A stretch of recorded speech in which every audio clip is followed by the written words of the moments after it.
Olá, gente. Bom dia, boa tarde, boa noite, no seu horário que você está vendo a aula. Hoje a gente vai discutir, a gente vai começar o nosso bloco de lesões potencialmente malignas. A gente vai ver um pouco de lesões malignas não SEC, que não estão relacionadas ao carcinoma espinocelular. A gente vai ver também um pouco sobre o carcinoma e outras lesões. Inicialmente, nós iremos falar sobre leucoplasia e depois a gente vai falar sobre eritroplasia e quelite actínica, certo? A nossa aula de hoje consiste em falar sobre lesões brancas, né? Mais precisamente de leucoplasia e ceratose friccional. Quando a gente pega a literatura, a gente pega o livro, a gente pega o Neville, a gente vê uma infinidade de lesões brancas. A gente vê a leucoplasia, que é aí na imagem, a gente vê também a candidíase pseudomembranosa e a gente vê também a ceratose. A pergunta é, como eu diferencio? A diferença, ela está em um bom diagnóstico, analisar os fatores de risco, analisar a origem, né, a etiologia dessa lesão. Porque, por exemplo, a candidíase, ela tem todo um fator de risco específico, uma especificidade de pessoas, de prevalência, assim como a leucoplasia e assim também como a ceratose. Então, a gente tem que analisar uma gama de coisas para o diagnóstico ser bom, certo? Então, a gente vai analisar não só a característica da lesão, mas como ela apareceu, né? Como ela surgiu, se o paciente tem alguma, como é que eu posso dizer? Alguma área de trauma, algo que pode estar causando aquele trauma, ou se o paciente é usuário de prótese removível e etc. É uma gama de possibilidades que a gente consegue ver quando a gente vê uma lesão branca. A leucoplasia, ela é uma placa ou mancha branca que ela não pode ser caracterizada clinicamente ou patologicamente como qualquer outra doença, certo? Então, o diagnóstico acaba sendo por exclusão. E aí, por muito tempo, a literatura ela falava que a leucoplasia era uma lesão pré-câncer. João, por que esse termo é errado? Porque quando a gente fala que é uma lesão pré-câncer, é que dá a entender que ela obrigatoriamente vai virar câncer ao decorrer do tempo. E não necessariamente. A leucoplasia, ela é uma doença... deixa eu botar aqui o ponteiro.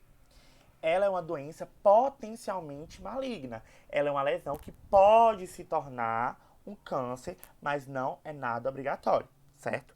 E outra coisa muito importante da leucoplasia é que ela é um termo estritamente clínico. Como assim? Vocês nunca vão ver nenhum laudo histopatológico vindo a palavra leucoplasia no diagnóstico, certo? A leucoplasia ela é um termo estritamente clínico. Prevalência dessa lesão de 85% de todas as doenças potencialmente malignas é a leucoplasia. Está relacionada a um número de 0,5 até 2% de todas as lesões do mundo. A faixa etária que mais acomete é mais 40 anos e está relacionada ao gênero masculino. Os fatores de risco, além da idade e do sexo, que eu acabei de falar, a gente tem o papilomavírus sendo um possível fator de risco para o aparecimento de leucoplasia, o fumo e o etilismo. Os fatores de risco da leucoplasia são bem parecidos com o do câncer espinocelular, certo? Então, quando a gente for estudar o carcinoma, vocês vão ver que os fatores de risco são bem semelhantes. A principal localização associada à leucoplasia são a vermelhidão do lábio, língua e assoalho da boca, certo? Região posterior da borda lateral da língua é o canto que aparece bastante leucoplasia. E essa leucoplasia, ela pode ser caracterizada levando em consideração o grau de displasia ou características clínicas e outras características histopatológicas. A gente tem a leucoplasia fina ou delgada, a gente tem a leucoplasia espessa ou fissurada e a gente tem a leucoplasia verrucosa proliferativa e a eritroleucoplasia. Então, para vocês entenderem bem como é que acontece essa evolução desse processo de leucoplasia, a gente tem que aprender um pouco esse diagrama. Então aqui a gente tem uma mucosa normal. Aqui vocês observam que essa mucosa ela já está tendo um processo de hiperceratose, que é uma proliferação, espessamento da camada de ceratina na superfície desse epitélio. E aí eu vou evoluindo, eu vou mudando as minhas características clínicas daquela lesão. Por exemplo, aqui na leucoplasia verruciforme, né, que é a leucoplasia verrucosa proliferativa. Eu vejo o epitélio que ele está mais irregular. Eu vejo que essa hiperceratose ela está irregular, ela está formando verrugas, né, um aspecto de verrugas.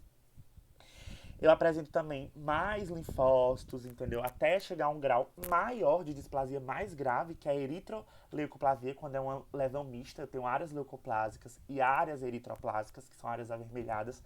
Então, eu tenho uma evolução ao decorrer do tempo desse processo displásico. Então, a leucoplasia delgada ou leucoplasia fina, eu vou ter um processo de hiperceratose, certo? Um processo de aumento dessa produção de queratina na camada superficial. Além disso, eu tenho um processo de acantose e linfócitos que aparecem ocasionalmente, bem raro. Nesse processo, é bem difícil ver na biópsia uma displasia, certo? Mas pode ser visto. Porém, na maioria das vezes, eu vou ter apenas a hiperceratose, a acantose e os linfócitos. Já a minha leucoplasia espessa ou fissurada, eu já começo a ter um aparecimento de uma displasia leve ou moderada. Eu tenho também a hiperceratose e a acantose, que vão aparecer sempre em qualquer tipo de leucoplasia. E os linfócitos também, que são ocasionais, certo? Eles aparecem ocasionalmente. Já quando eu falo da leucoplasia verrucosa proliferativa, a gente vem aqui, volta para esse quadro e a gente entende que o processo está bem mais avançado, né? O crescimento epitelial, ele está bem mais rápido. Então, eu posso ter uma possível relação com o HPV, os estudos mostram que pode existir uma relação com o papilomavírus. Eu tenho também um processo de hiperceratose, eu tenho um processo de acantose, eu também tenho um processo de displasia mais grave, uma displasia que já preenche todo o epitélio desse paciente, ou até metade do epitélio do paciente. Eu tenho a presença de linfócitos em quantidades moderadas, eu tenho vasos congestionados, eu tenho hifas de cândida em alguns pacientes, eu posso ter ali a presença de uma infecção fúngica, e eu também tenho criptas epiteliais bulbosas, né? Eu tenho um aparecimento de uma displasia epitelial bem mais severa e um crescimento epitelial mais rápido. Já quando eu falo de um processo eritroleucoplásico, eu tenho já um processo epitelial muito mais avançado, certo? Ele chegando já próximo de um carcinoma in situ, que mais lá na frente eu vou explicar o que é. Então, tem uma presença de uma atrofia epitelial, uma hiperceratose irregular. Eu também tenho uma produção não tão completa de queratina, então eu vou ter áreas brancas que vai estar tendo a produção de queratina, mas também eu posso ter áreas avermelhadas onde eu não tenho mais produção de queratina. Eu tenho uma displasia grave a um carcinoma in situ, então eu tenho uma proliferação epitelial muito mais grave, muito mais severa. Eu tenho o maior número de infecção ali, o maior número de linfócitos, vasos congestionados. E como eu já falei, né, eu vou ter uma diminuição da produção de queratina em algumas áreas. Por isso, eu posso apresentar áreas avermelhadas e áreas de queratina, certo? Então, eu vou ter uma diminuição de uma produção de queratina nesses casos. Mas, João, você falou displasia leve, displasia branda, displasia moderada, displasia severa. O que é a displasia epitelial? Vocês devem estar com essa cara aí, ó. O que é a displasia epitelial? A displasia epitelial, ela é um processo de proliferação epitelial acentuado, ou seja, eu vou ter um aumento dessa minha atividade mitótica concentrado no tecido epitelial do meu paciente. Então, eu vou ter o quê? Eu vou ter várias características que mostram que está tendo essa displasia. E é justamente nas alterações cirtoarquiteturais daquele epitélio. O epitélio normal é uma coisa, e quando tem uma displasia, desde sendo leve até grave, eu tenho um processo de alteração nesse esqueleto desse epitélio. Então, eu vou apresentar hipercromatismo nuclear, que é as células, os núcleos das células bem mais corados, vamos dizer assim, bem mais escuros, bem mais basofílicos. Eu também tenho os nucléolos evidentes, porque eu vou ter a minha cromatina condensada. Então, eu vejo o nucleolo dessas células, um aumento da relação núcleo-citoplasma, tudo está grande, tudo está aumentado. Eu também tenho um processo de ceratose, que é uma produção de ceratina em outros locais do epitélio que não é normal. Aumento da atividade mitótica, que é a principal característica. Lembrando que as mitoses que acontecem são mitoses típicas, certo? Na displasia epitelial, eu não vou ter mitoses atípicas, eu vou ter mitoses típicas, que são células, que as células são bem parecidas com as células de origem. Então, não vou ter uma atividade maligna ali. Aumento do volume celular e aumento da atividade mitótica, eu acabei repetindo aqui 2 vezes, mas ignorem. Então, eu tenho diversos tipos de displasia. Eu tenho a displasia epitelial leve, quando a minha alteração é apenas em camada basal. Então, eu vejo as minhas células com hipercromatismo nuclear aqui na camada basal e parabasal. Já na displasia epitelial moderada, eu tenho uma modificação até metade do epitélio, certo? Já a minha displasia epitelial severa, eu tenho uma alteração epitelial em quase todo o meu epitélio. Vocês olham para essa lâmina, vocês veem que aquele epitélio não está normal, não está normalizado, está todo bagunçado. Então eu tenho uma alteração epitelial em quase todo o epitélio. Agora, quando a gente fala em carcinoma in situ, eu acabei não trocando a foto. Mas o carcinoma in situ, vocês ignorem isso aqui, tá? O carcinoma in situ, eu vou ter todo o meu epitélio alterado, certo? Porém, não existe alterações no meu tecido conjuntivo. Lembre, ao passo que afeta o meu tecido epitelial, ao passo que aquela displasia já entra no meu tecido conjuntivo, aquele processo proliferativo já invade o meu tecido conjuntivo, a gente não fala mais de carcinoma in situ, a gente já está falando de um câncer propriamente dito, carcinoma espinocelular. Certo, gente? A lâmina não era essa, mas deixa eu ver se eu acho aqui, no Neville. Vamos botar aqui, bem rapidinho. Pera. Que eu acabei não substituindo a foto. Mas se vocês forem no Neville de vocês, vocês vão ver que tem a fotinha lá. Tá aqui, vou procurar. Aqui, ó, carcinoma in situ, eu tenho uma alteração já displásica em todo o meu epitélio, desde a minha camada basal até a minha camada córnea. Então, eu vou ter uma alteração epitelial em todo o meu epitélio, exceto no conjuntivo. Não vou ter uma invasão no tecido conjuntivo. Ai, meu Deus. Continuando, prosseguindo. Então, o tratamento da leucoplasia ela consiste no resultado histopatológico obrigatório, já que uma lesão que tem características que podem se tornar malignas, eu preciso fazer primeiramente uma biópsia incisional. Geralmente, o cirurgião dentista, quando ele pega uma área que é assim, ou uma área que é verrucosa, ele pega um pouco de uma região que está mais irregular, como vamos supor aqui, deixa eu botar o ponteiro. Não, na verdade, colocar a caneta, né?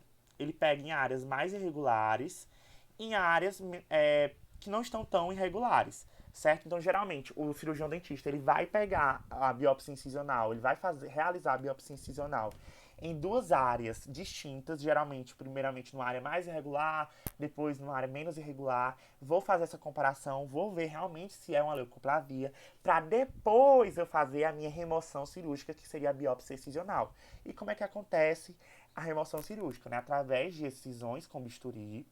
Esse bisturi ele pode ser frio, né? Quando é o bisturi normal, aquele bisturi que todo mundo conhece, ou bisturi elétrico, com lasers de alta potência, que são lasers cortantes, certo? E criocirurgia. Agora, a gente vai falar sobre uma lesão branca, só que uma lesão branca que ela não tem característica maligna, ela é causada por fatores de trauma, certo? Então, eu tenho 3 tipos de ceratose principais. Eu tenho a ceratose friccional, que é quando, como o nome já diz, é quando tem uma fricção de algum objeto ali, ou o meu dente acaba mordendo. Então, eu tenho próteses mal ajustadas que podem causar essa ceratose. Ops, foi horrível, ficou horrível. Borracha, vou apagar. Então, eu tenho a ceratose térmica, que quando existe esse trauma através de alimentos quentes e hábitos de fumar, e a ceratose química. Geralmente essa ceratose está bem associada a um processo de iatrogenia, ao erro do cirurgião dentista, como por exemplo, queimar o paciente com hipoclorito no momento da endodontia, né, ali do tratamento endodôntico. Por isso a importância do uso do isolamento absoluto. Peróxido de hidrogênio ali no momento do clareamento, o que o cirurgião dentista faz a barreira de proteção gengival, ele acaba queimando o paciente ali gengivalmente. Então, a ceratose química ela está associada geralmente a iatrogenias, que são erros do cirurgião dentista. Então, as características clínicas dessas lesões, né? Eu tenho a ceratose friccional sendo placas brancas ásperas, ó.